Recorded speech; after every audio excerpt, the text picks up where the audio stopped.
Football যে কতটা নিষ্ঠুর নেইমারকে না দেখলে তা কখনোই জানাই হতো না। তিনি ফুটবলের রাজা হতে এসেছিলেন, কিন্তু ভাগ্য তাকে বানিয়েছে ফুটবলের দুঃখী রাজপুত্র।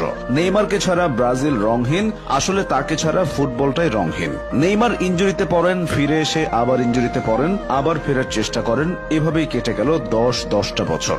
নেইমার ভক্তরাও শিখে গেছেন অপেক্ষা কাকে বলে, আক্ষেপ কাকে বলে। ইনজুরি মুক্ত নেইমার প্রতিপক্ষকে কি করতে পারেন তা সবারই জানা, কিন্তু প্রমাণের সুযোগই তো পান না।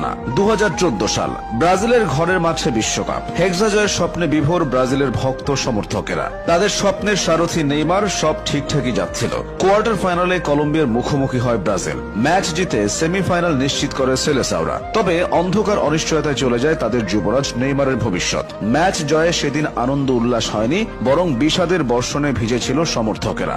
কলম্বিয়ান খেলোয়াড়ের করা এক অপ্রয়োজনীয় ট্যাকেলে শত কোটি সমর্থকদের হৃদয়ে রক্তক্ষরণ ঘটিয়ে স্ট্রেচারে করে মাঠ ছাড়েন নেইমার। মেরুদণ্ডে বড়সড় ক্ষতি হয়। তারপর থেকে বারে বারে ইনজুরিতে পড়েছেন, হারিয়েছেন স্বাভাবিক ছন্দ, জুটেছে অভিনেতা তকমা। রাজপুত্র থেকে রাজা হওয়া হলো না। নেইমার সম্ভবত বিশ্বের একমাত্র ফুটবলার যিনি কিনা টানা 3টা বিশ্বকাপ ইনজুরি নিয়ে খেলেছেন। 2014 বিশ্বকাপের ভয়াবহতা ভুলে 2018 সালের বিশ্বকাপে এসে আবারও দুঃসংবাদ পান নেইমার। এই বিশ্বকাপে তিনি পুরোপুরি ফিট ছিলেন না। তার উপর প্রতিপক্ষ খেলোয়াড়ের ট্যাকেলের পর বারবার মাঠে ড্রাইভ দেওয়া নিয়েও সমালোচনার শিকার হন। এরপর আসে কাতার বিশ্বকাপ, এবারও ইনজুরির হানা। তবুও ক্রোয়েশিয়ার বিপক্ষে নেইমার সেরাটা দিয়েছিলেন। বারবার প্রতিপক্ষের রক্ষণে ত্রাস ছড়িয়েছেন, গোলকিপারকে কাটিয়ে দুর্দান্ত গোলও করেন। তখন কে ভেবেছিল কয়েক মিনিট পরই আরো একটি দুঃখের গল্প রচিত হবে?